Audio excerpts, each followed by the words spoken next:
Imagine an airy workspace that feels like a modern oasis, or a cafe that's cosy and inviting, or a vibrant shopfront that draws customers in. Whatever space you're dreaming up, the IKEA Business Network is here to help you create a better everyday life at work. Join the IKEA Business Network for free and instantly access benefits including a one-on-one with an interior designer, member discounts and perks for your staff and family. So go on, join the IKEA Business Network now at ikea.com.au/business.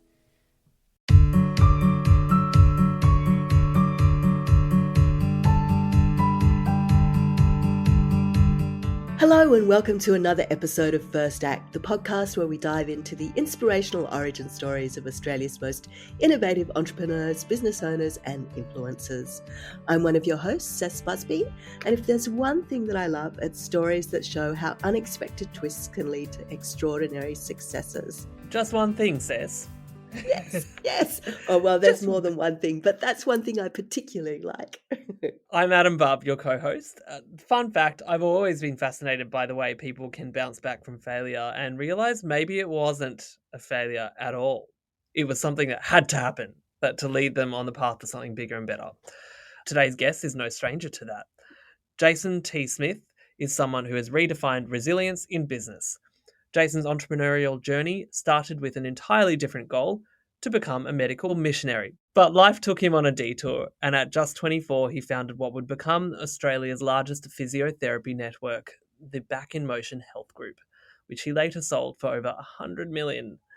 He's here to tell us how he made that leap and the lessons he's learned along the way. Welcome, Jason. Yeah, thanks, guys. Great to be on your show. Now, Jason, I really want to start with an overarching theme that's covered in your book, Unlikely. That's the title of your book, because I think a lot of people listening could relate to this. It's the idea of believing in yourself even when others don't. It's something that comes up so much when we talk to founders, is that self-doubt. And should I even keep doing what I'm doing? Is this ridiculous? Should I give up? Was there a specific moment where you had to really lean into that self-belief? Yeah, because I think when other people doubt you, that's one thing. But when you doubt yourself, I mean, all is lost at that point, right? So believing what you should do, what you could do, are really important parts of the whole narrative. And I think in my story, there were multiple inflection points where I lost belief in what I was doing, maybe even in who I was meant to become. And they become defining moments. I think in your introduction then you said you love hearing the stories of people who bounce back. But the thing is, we can never go back. It's really about how to learn how to bounce forward into whatever the next looks like. So I described 24 years of age as my quarter life crisis. That would have been the most critical moment, really, of where I had lost all belief in myself and had to rediscover purpose, significance, and intentionality. So before we dive into that quarter life crisis, let's go back a few years to those early days when, you're starting out on your career and you decide that you want to become a medical missionary. Now, I mean, that's not exactly a traditional career choice. No. What inspired you to pursue that path? I mean, was helping other people something that was instilled in you in a very early age? Look, mum and dad always had, I think, an outward focus, but it's not like I knew missionaries. It's not like I had been exposed to all the stories that should have ordinarily inspired me. I came from a pretty traditional suburban upbringing, hadn't travelled overseas. I can tell you very clearly, though, where the seed of this came from. And it was a Saturday morning, watching the cartoons while the rest of the household was asleep. And this is the early 80s. And World Vision was starting to put out those adverts for young Ethiopian children who they were looking to get sponsorships around. And I was a 10-year-old boy myself, and I was watching images of these kids, these frail little limbs, these distended bellies, malnourished cows and chickens roaming in the background. And as a little fella, I was so disturbed by these images that I was looking at, and I didn't know how to respond. But the naivete of a young child, I just remember turning to to God and saying, well, I'll help. If there's a job that I could do, I'll help. And I kind of made this little boyhood promise that maybe becoming a doctor and working in the developing world is the obvious thing to do. And from that day forwards, the dream continued to build for no other real reason than that really critical moment. It's funny when you look back how you can pinpoint the significant moments that led you towards one path rather than another. Like it's you're watching cartoons and then this ad appeared and your whole direction for life took a new focus. I imagine you had different dreams before that. Yeah, I mean, my dad was in the Navy. His brother was in the Army. My grandfather was in the Air Force. Logic would have suggested that would be a pretty predictable course for me to follow. But you're right, this kind of arrested my attention. And for the next 10 years of my schooling life, no matter who you ask, teachers, friends, family members, what does Jason want to grow up and become? I'm pretty sure if you put them under a heat lamp at 3 o'clock in the morning and interrogated them, they would have all consistently said he wants to grow up, be a doctor, work in the developing world, and help the poor, because it had gripped me in a way I probably hadn't even put words around. And, it's funny because I write the book and I tell some of this story. And when my parents read this origin of my passion, even they would say they didn't realize how profound it was for me at that age, because I didn't even know how to explain it, but it had certainly started to impact my identity. There's no doubt about it. So your career, you start to work as a medical missionary. Where does that take you? What are some of the experiences that you'd had? Yeah, well, the tragic part of the first epoch of my story, Adam, is that I don't become a doctor. I fail. I don't get the marks I need to go to medical school. So I take the next best option, which is physiotherapy, not knowing a thing about that profession, but using that as my ticket into some short-term trips into Cambodia and eventually into India, loving the experience of working cross-culturally. I marry a girl who's an intensive care nurse. She too wants to give her life to some of these disadvantaged communities. So we figure this is absolutely going to happen. But a couple of things become true. Number one, volunteer work doesn't pay very well. You're dependent on the support of other people. Secondly, even though the need is great, stitching the right opportunities together and finding a way to be meaningful just was a lot harder than it sounded. So I had these early experiences, and then I find myself back in Melbourne, having to pay rent, living the suburban life, trying to work out when we can go back overseas. And I have to do the unthinkable. I have to go get a job in a public hospital and work a mainstream 9 to 5. Can you believe it? Ew, gross. Who does I that? know. And so it was this, I don't know, the evaporation of a dream in some respects, because I could see the passion of what we wanted to do starting to slip through our fingers, because reality bites hard. Mm. So was that the moment then that made you decide that you needed to change your career path? I wish I could claim genius. I wish I could claim a moment of decision, Cess. But frankly, I just bombed out in a couple of my first jobs. I just didn't find them fulfilling. I didn't think I was cut out for it.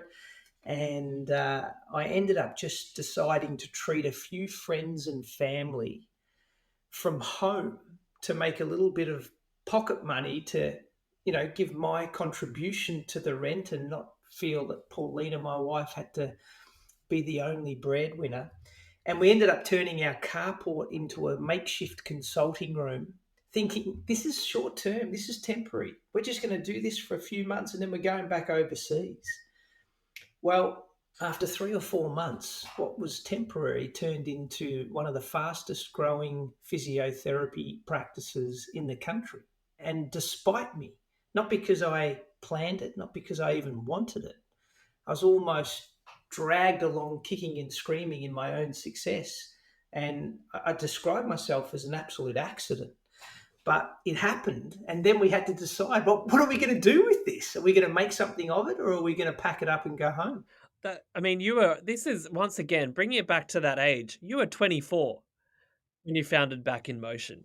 When I was 24, I was definitely not focused, and I did not necessarily have my direction sorted out. Yeah. Oh, well, What was your mindset like at that age? I was frustrated. I felt like I had missed my calling. I actually felt deeply distressed. And so when I write about it as being like a quarter life crisis, I'm not being flippant. Actually, it was a real low point because I thought I'm never going to get back overseas. I'm going to get trapped in small business. All the voices around me were that business is hard, you know, most of them fail. It wasn't a positive story. I rang the peak body of physiotherapists, of whom I was a registered member, and I said, "Can you send me some mentors? Give me some help." They said, "Look, I'm sorry, but we can't support a young graduate going into business on their own. This, like, you need 10 years experience in the real world." So everything around me was really a proclamation of doom. This isn't going to work. Adam, frankly, I felt miserable in my own story, absolutely miserable. And I was a very reluctant participant in what was happening around me. So, not really the exciting beginnings of, an entrepreneurial seizure at all. But so you've talked about how you were feeling at the time and all of the challenges that you were facing, the physiotherapy society going, "Poor, what are you even thinking, Sonny? Like, terrible idea."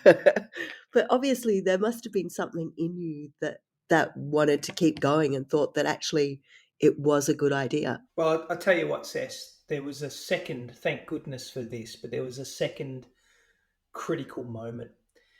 But it happened a few years into starting this home based practice, and I was neck deep, feeling overwhelmed, really on the brink of burning out. And already we were one of the largest practices in the state by accident. But I ran away. I actually took off. I bought a combi van. I shaved my head. I threw my wife in the car and I said, we're going to try and outrun this business. I gave the keys to another guy, hoping that if it did fail in my absence, inevitably, I could blame someone else. And I was walking along the beach in Darwin. So this is a couple of months into our trip around Australia. I was having a real grumble to myself, and I was kind of negotiating with this God who I thought had said that we were going to be missionaries together, and felt like nothing that I was doing in life was working. And I actually felt really clearly, he said, "Well, you can go overseas if you want, but it's one or two of you, and I'm not sure how much difference two people can really make.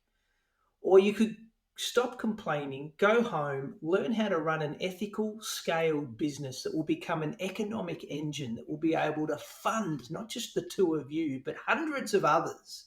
And it was like a switch flicked in my brain or in my heart. It's like I went from being this really negative, depressed, ungrateful individual to someone who was now passionate, determined. I'm going to do this on purpose. We drove home. I wrote 80 pages of the ramblings of a madman in an exercise book, which were the beginnings of how we were going to turn this one practice into a national brand, all because I had a reason. I actually thought this was going to be my vehicle to be able to make a difference in the developing world, very different to how I first imagined it, but still to the same end. And that put aviation fuel in my little lawnmower. We took off after that, really. Yeah. So what were some of the ramblings of the madman then that were I mean, it's embarrassing, really, to admit it, but I was starting to write things about building our own technology platform that would revolutionize the industry. I was talking about sponsoring national sporting codes so that we could be, aligned with the best of the best in the country. I talked about taking our brand offshore even. I mean, I hadn't even got out of the carport at this stage, Cess. And I'm starting to dream big. Like I didn't even show my wife all of these musings because I couldn't afford someone to not believe in it. But I felt this conviction. I felt this stirring, this sense that actually anything's possible if you're prepared to have a go. And I kind of buried the 80 pages of the exercise book in the top drawer somewhere once we got going, but always knew it was there and couldn't deny that I had big dreams to try and achieve. Mm. So you've been on the trip, you've had the revelation, you've written or your manuscript for what you want to do, but then practically what happens next? Well, you come home and you face the real world again, and you kind of you build a laundry list. You realize you don't have any money, you don't have many supporters. I didn't have any experience, and it was like, wow, okay, dreams are great, but you have got to get practical very quickly. So I started to read every book I could on business. I developed almost an obsession with asking questions of every patient or friend who I knew had any connection to business. I was fortunate to find some wonderful mentors who started to speak into my life.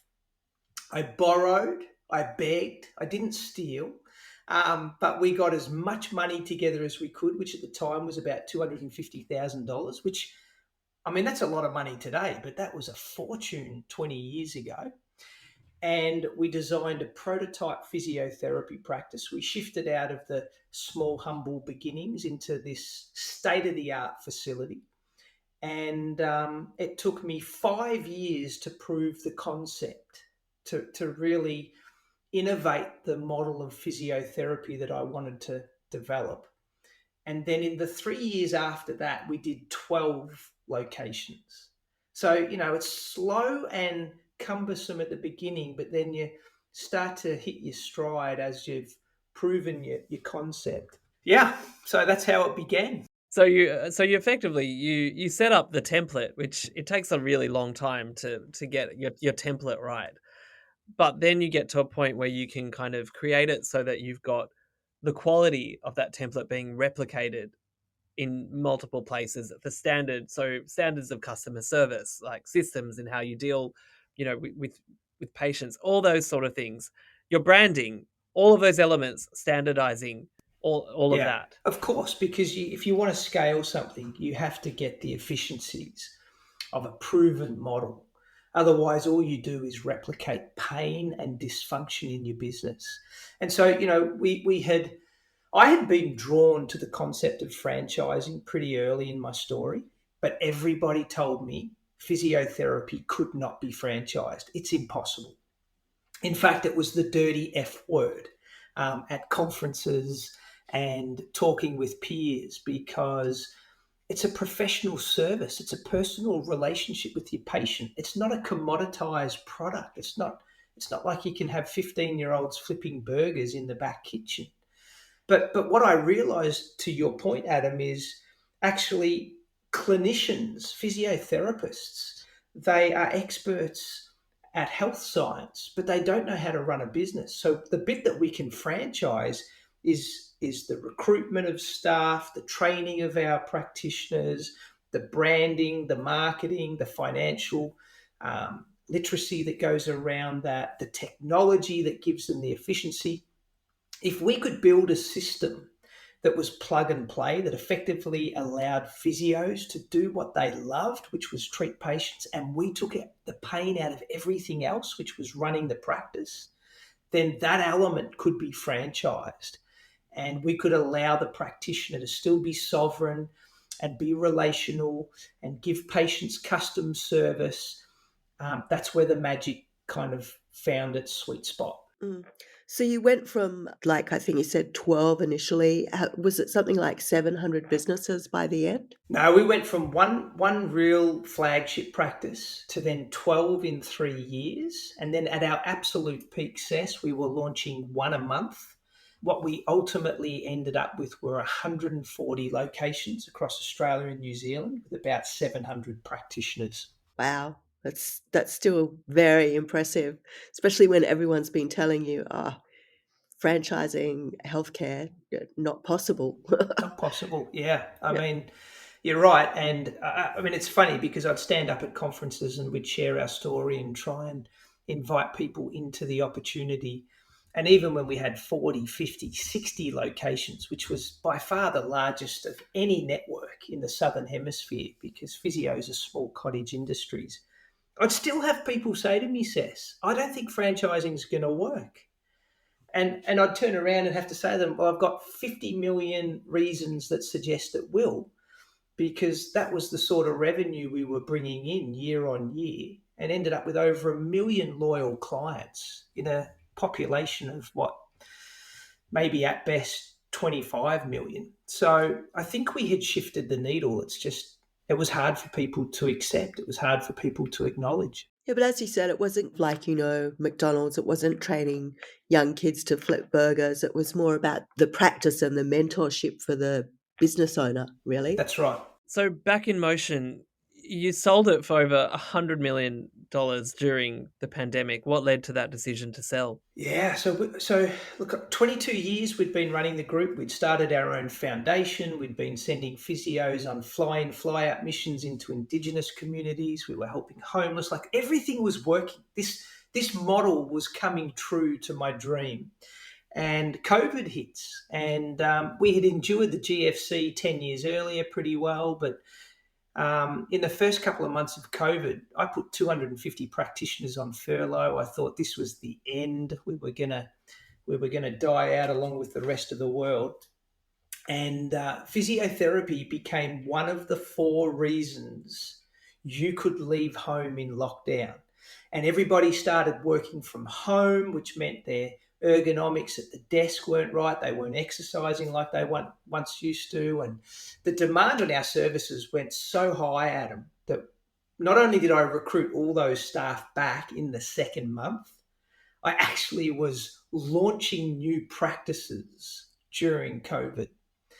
And we grew 25%. And I'm very sensitive about that because I know that there's people who suffered so desperately during COVID and still to this day have consequences of that. But in our case, and I'm very grateful for this, our business flourished.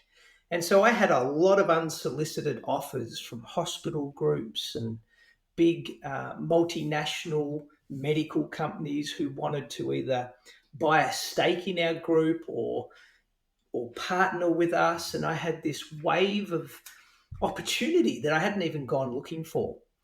And so when I sat with the board and presented all those options, their very wise counsel was that if this is the sort of interest coming at us without even being on the market, I wonder what you might unearth if you actually were intentional about it. So we engaged PwC to run a silent auction, and we had over 93 bids on our business. And at that point, it seemed inevitable that we were at the top of a bubble, that if we did sell the business, it would fill the war chest with capital to go and do all of that missionary work that we always wanted to do at the beginning. It felt like a once in a career opportunity. And so we transacted. We'll be back with more from Jason T. Smith after this short break. Need to refresh your workspace? Want discounts for your business, your staff and your family? The IKEA Business Network is here to help you create a better everyday life at work. Join the IKEA Business Network and instantly access a range of exciting benefits tailored to your unique business needs. It's free to join and you get access to quick fix design tips, member discounts and some amazing perks for your people at over 400 retailers. Join the IKEA Business Network now at ikea.com.au/business. We're back with Jason T. Smith and we're chatting about his entrepreneurial journey today. Now, I'd like to come back to your biography, Unlikely, which we mentioned at the top of the show. One bit you were talking about in it, you talk about facing corporate espionage. Now, I think that's probably something not many, if any, of our listeners have probably encountered. So can you Talk us through that a little bit. What was the experience and how did that impact your business? Yeah. Oh, look, it was just one of many really tragic stories I tell in the book. You know, as I was writing this thing, it was almost a therapeutic, cathartic process of having to deal with emotions. I moved way too quickly on in the lived experience, but in the writing experience, I had to come back and revisit. And yeah, one of them, I remember going to the desk one morning. We were a fairly prominent national brand at this stage. We had had people try to buy our group at different times that I had said no thank you to. And yet, for some reason, I had an email pop up in my inbox and it was titled confidential. And I ended up reading a memo, a secret memo that had been prepared by a reputable accounting firm to the board of a significant competitor. And it outlined 3 ways to bring Jason and the Back in Motion Health Group down. And it had information in this memo that could only have come from an internal source. And so it was very distressing to me as I thought, wow, am I about to get taken out by the big guys? And obviously put me on notice. I didn't know who to trust. I didn't know where to turn. It was a lot of underhanded tactics. And it came at a time where there was already other firestorms on many fronts. And these were part of my story that I wish was someone else's book, but it became part of mine. And we got through it. I mean, you get through these things, but in the moment, you think it's going to sink you. You think it's going to be the end. I had multiple times where I felt like I'm done for, and that was certainly one of them. How did you manage to stay resilient and keep the business going despite facing this kind of betrayal and sabotage? I wish I had a beautiful little algorithm on how that works, on what it is that gives you the staying power. I think it's a combination of things. I think having good people in your world is really important, and family essential, but also advocates, mentors who have lived their own war stories and have lived to tell the tale, who remind me that the sun will still rise tomorrow. I think that was really helpful. I think I had this very strong purpose behind our business, like this spiritual belief that I was called to do what I was meant to do, which took me to prayer and took me to readings that would encourage me to not give up the fight. I think that was really helpful. And then I guess at the end of the day, when it's just you and the guy in the mirror, you've got to ask yourself, is it worth it? And for the most time, I felt like the little guy looking back at me was that 10-year-old boy who had seen those adverts saying, well, if you give up now, what's the alternative? How else are you going to help? How are you going to make a difference? And so going forwards felt like the only option. And if someone took me out, well, they'll take me out, but I'm going to die trying. So you're talking about moving forward and keeping on trying, like you've been in business and entrepreneurship for decades now. What is it that kind of keeps you coming back, that keeps you trying, that you've had multiple businesses, you've built and sold kind of empires, like what keeps you coming back for more? I think it's this sense that we are here on purpose. I don't want to live by accident. I don't want to default to the status quo. I feel like we all have a contribution to make, and we're gifted in different ways. And I think I'm on this continuous process of trying to do an inventory on what am I good at? What am I meant to be doing? And it's never a one time question. You kind of have to revisit this periodically over your life. And when I find that there's certain things I'm good at and therefore I can contribute in meaningful ways, it takes me back to the well. Okay, let's start a new initiative. Let's seek out how we can have impact and some sort of enduring influence. I've recently, since selling the business, become the chair of a initiative called Half Time. And Half Time is helping CEOs and entrepreneurs transition from the success of their enterprise to the significance of having impact in the world beyond them. And I just keep meeting people who are on the same journey that I am, and it's very rewarding to hear how we can find a way to link what we're good at with how it helps others. It's this idea that our fruit might grow on other people's trees, and it's very motivational. Hmm. So you spoke a bit about success there, but what about failure? Obviously, in some ways, you wouldn't be where you are now if you hadn't have failed your attempts to be a doctor and couldn't become the medical missionary that you wanted to be, and then your career took a different path. Like, how do you view failure now? What advice would you give to entrepreneurs or anyone really about taking risks and embracing failure? Yeah, it's such a good observation. I think success is overrated. I think everyone likes the headlines. The publisher wants to see $100 million on the front cover of my book, but actually, I got things more wrong than I ever got them right. That I'm just this continual um, repeating pattern of failure who occasionally has moments of success, to be fair. So I would say to people that let's be honest with ourselves. Actually, we learn so much more from our failure. We don't learn a lot from success. When we get it right, we celebrate, we high five. The view at the top of the mountain is amazing, but it's momentary. It's very rare that we take stock of those situations and we learn from it. But man, when we fail at things, gee, does it send you back to doing the hard work on yourself and seeking the input of others and working out how to do it differently. That's where innovation's born from. That's where the disruptors come from. They come from failure. And so I say embrace the failure, actually. Failure is the ticket to play. And any entrepreneur who's left their tiny little dent in the world, I think would agree with me. We are just consecutive failures who don't give up.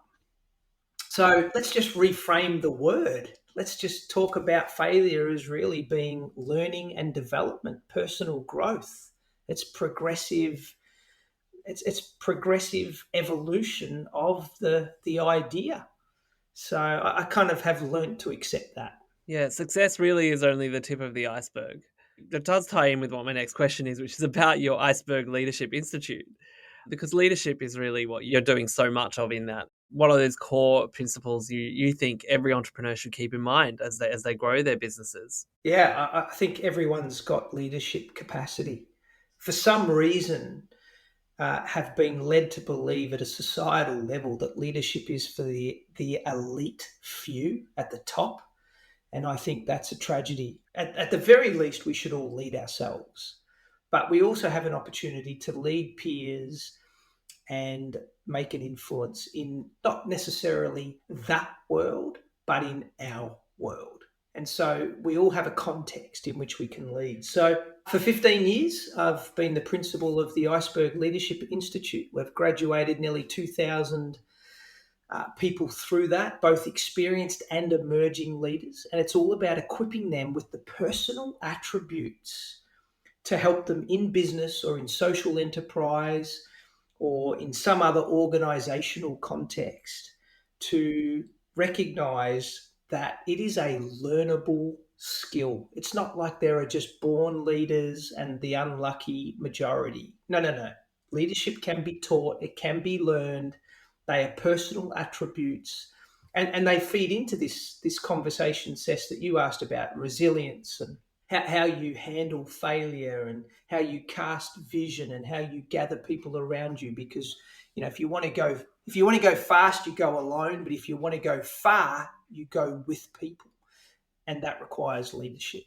We've talked about embracing failure and kind of reframing failure, but what about mistakes? Are there some common mistakes that maybe entrepreneurs might make that could be avoidable? And if they had a bit of mentoring, they wouldn't need to go through that pain. Yeah. I mean, the classic entrepreneur is big on ideas and vision and ambition, but very weak on structure and discipline and follow through. So one of the mistakes I think I made very often in my early years was I was looking for the shortcuts. I was trying to do it all on the smell of an oily rag. I would defer the substance of putting systems in place to when I was ready. Of course, you never have time or capacity for that stuff, so you end up building a house of cards. So I think one of the things that entrepreneurs can and should learn early is the value of structure and discipline, not instead of the idea, but to kind of almost build an alloy with it. The other big mistake I embarrassingly made so many times was to misunderstand the power of relationships. People are just so crucial. And because when I'm under pressure, I'm far more task driven than I am people focused. It means when I'm at my worst, I don't understand the power of relationship. And I think, again, entrepreneurs, we sometimes miss that. And so they would be the two thematics that run through my book as I kind of admit my mistakes. There's plenty more, but they would be two big ones, I think. You've talked a lot about maintaining a balance between business success and social responsibility and having that real sense of purpose. And I think a lot of people listening can relate to that they want to make an impact. That's probably why they're listening, because they're thinking, how can I make a bigger impact in what I'm doing every day? How do you always ensure that your ventures are always going to have that end goal of being able to have a positive social impact? Look, it's a cliche, but it's only a cliche because it's true. And that is, you've got to start with the end in mind. If you launch opportunities without clarity over how the mechanics of this opportunity are going to feed into your ultimate end, then there is no doubt you are going to get lost in the forest, because every day presents distractions, setbacks, hardships that can dissuade you from having that ultimate impact. So for me, I think it was always knowing from the very beginning that even if we sold this business one day, as one example, it wasn't our money to then spend. That Paulina and I were just responsible stewards, the trustees, that we wanted to make sure that money went to the purposes that we started this business for in the first place. And it's just one example, but I think having a few things like that you tether yourself to ensures that you don't get sucked into the vortex of the busyness of running your own business, which can then just totally overwhelm you. So you talked about not getting sucked into the vortex. So looking back at your entrepreneurial journey, is there something specific that kind of tethered you, that kept you on your right path? Well, frankly, it was the medical missionary stuff. Really, that's what tethered me. It's what I always felt I was destined to do. It didn't work out how I planned. I ended up in the marketplace as a bit of a kind of unlikely entrepreneur. But what kept me sane and what kept me aligned was that I felt like I still was a missionary, just not the way I expected. So we were generating surplus funds. We were having an impact in the lives of patients. My workforce became a cohort of people that we wanted to make a difference in their lives. And we started to do all sorts of social programs with and for our workforce. And so, in a strange, crazy sort of way, I kind of made my peace with the fact halfway through the journey that I am a medical missionary, but just not how traditionally you might think of one. And that tethering is to that idea, that belief, that ambition really was probably the most important bit. From all of your businesses, is there something particularly that you found rewarding within the journey? I think people have always been my greatest hardship and also my greatest reward. So, it's a double-edged sword. I've had betrayals, I've had legal entanglements, I've had very close friends turn on me in the cut and thrust of business, which is painful.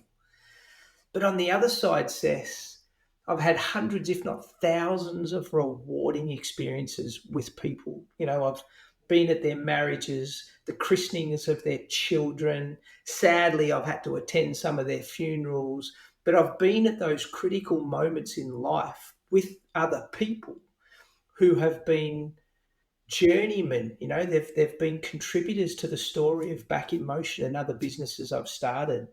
And I just feel grateful for that. I feel like that is rewarding in itself.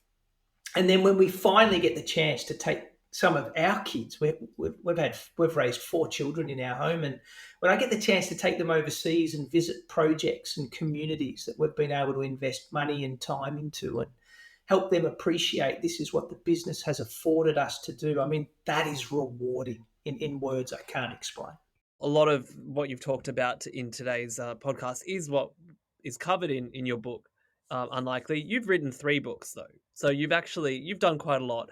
What has inspired you to put pen to paper here? Were these ramblings of a madman this time? Yeah. And what do you hope readers will gain from that story? Yeah, I mean, it's kind of fun writing books, but it's not fun publishing books. It is so much work getting these things edited and then promoted and out into the readership. But the first 2 books, one was on leadership and one was on healthcare. So very much my core trade. They were books to which I could speak a technical expertise into.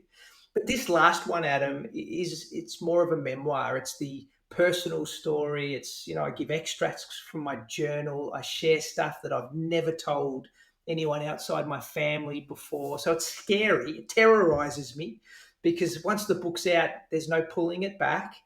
But I write it because I think the entrepreneurial journey it's not a taboo subject. People like the headlines. They like the highlights. They like to admit a little bit of failure and a little bit of success. But very rarely do we hear the true personal grit that we go through. And I initially wrote it for the kids, for my children, but realized a little while into it, maybe there's a wider audience to understand that actually we're normal. If you have a hard time in getting a brand started, that is entirely normal.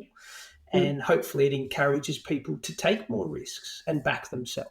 Thank you so much, Jason. I'm afraid that's pretty much all we've got time for. Thank you for joining us today and sharing your incredible journey with us. And it's been an absolute pleasure having you on the show with us. I'm thankful for the opportunity. Jason, thank you so much. I've learned so much just listening to you, and I'm sure a lot of people are going to get a lot out of your book, Unlikely, in reference to you being the unlikely entrepreneur. Thank you for tuning into First Act, and be sure to subscribe, leave us a review, 5 stars, 4.5 if you feel like we could have done something better. And join us next time for more inspiring conversations with Australia's most innovative entrepreneurs. See you next time.